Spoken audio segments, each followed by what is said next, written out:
بہت پہلے کی بات ہے، عرب کے جنوبی حصے میں احقاف کے مقام پر ایک طاقتور قوم آباد تھی جس کا نام قوم عاد تھا۔ یہ لوگ قد آور، طاقتور اور جسمانی طور پر بہت مضبوط تھے۔ ان کے شہر شاندار محلوں اور بلند و بالا عمارتوں سے بھرے ہوئے تھے۔ وہ بڑی بڑی وادیاں آباد کرتے، زرخیز زمینوں پر کھیتی باڑی کرتے اور ہر طرف اپنے طاقت کا سکہ جمایا ہوا تھا۔ لیکن ایک ایسی بات تھی جس نے ان کی طاقت کو بربادی میں بدل دیا۔ وہ اللہ کو بھول چکے تھے۔ وہ بتوں کی عبادت کرتے تھے، غرور و تکبر میں مبتلا ہو گئے تھے، کمزوروں پر ظلم کرتے اور اپنی دولت و طاقت پر فخر کرتے۔ اللہ نے ان پر رحم فرمایا اور ان کی ہدایت کے لیے ایک نبی کو بھیجا جن کا نام حضرت ہود علیہ السلام تھا۔ حضرت ہود علیہ السلام بھی انہی کی قوم سے تعلق رکھتے تھے، انہی کی زبان بولتے تھے اور انہی کے جیسے تھے، مگر اللہ کے نبی تھے سچے اور ہمدرد۔ حضرت ہود علیہ السلام نے اپنی قوم سے کہا، اے میری قوم، تم صرف اللہ کی عبادت کرو، اس کے سوا تمہارا کوئی معبود نہیں۔ کیا تم ڈرتے نہیں؟ انہوں نے سمجھایا کہ تمہاری یہ طاقت اور دولت، تمہارے محلات اور باغات سب اللہ کا عطا کردہ ہے، اس لیے صرف اسی کو اپنا معبود مانو اور اس کی نافرمانی چھوڑ دو۔ مگر قوم عاد نے جواب دیا،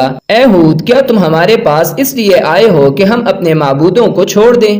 وہ بولے، ہم تمہیں جھوٹا سمجھتے ہیں، تم بھی تو ہمارے جیسے انسان ہو۔ حضرت ہود علیہ السلام نے کہا، میں اللہ کو گواہ بناتا ہوں اور تم بھی گواہ رہو کہ میں ان بتوں سے بیزار ہوں جنہیں تم اللہ کے سوا پکارتے ہو۔ حضرت ہود علیہ السلام نے اپنی قوم کو بار بار سمجھایا، تنبیہ کی، محبت سے بلایا اور خبردار کیا کہ اگر وہ باز نہ آئے تو اللہ کا عذاب آئے گا۔ انہوں نے فرمایا، کیا تم ہر اونچی جگہ پر نشان بناتے ہو صرف کھیل تماشے کے لیے اور مضبوط قلعے تعمیر کرتے ہو گویا ہمیشہ زندہ رہو گے؟ مگر قوم نے انکار جاری رکھا۔ وہ ہنستے، مذاق اڑاتے اور کہتے، اگر عذاب سچ ہے تو لے آؤ۔ پھر ایک دن آسمان پر ایک کالے بادل نے سایہ کیا، لوگ سمجھے کہ بارش آئے گی، خوشیاں منانے لگے، لیکن حضرت ہود علیہ السلام نے فرمایا، یہ وہی چیز ہے جس کی تم جلدی مچا رہے تھے، یہ ہوا ہے جس میں دردناک عذاب ہے۔ یہ بادل بارش نہیں لایا بلکہ تیز و تند چیختی ہوئی آندھیاں لایا۔ ہم نے ان پر ایک سخت و تند ہوا بھیجی جو ہر چیز کو جڑ سے اکھاڑ پھینکتی تھی۔ یہ آندھی 7 راتیں اور 8 دن تک چلتی رہی، یہاں تک کہ وہ زور آور قوم ریت کے ذروں کی طرح بکھر گئی۔ حضرت ہود علیہ السلام اور وہ لوگ جو ان پر ایمان لائے تھے اللہ کی حفاظت میں بچا لیے گئے، وہ اس بربادی سے سلامت نکلے، اور ہم نے ہود اور ان کے ساتھی مومنوں کو اپنی رحمت سے بچا لیا۔ یہ واقعہ ہمیں سکھاتا ہے کہ طاقت، دولت اور شان و شوکت بھی اللہ کے مقابلے میں کچھ نہیں۔ اگر انسان غرور کرے،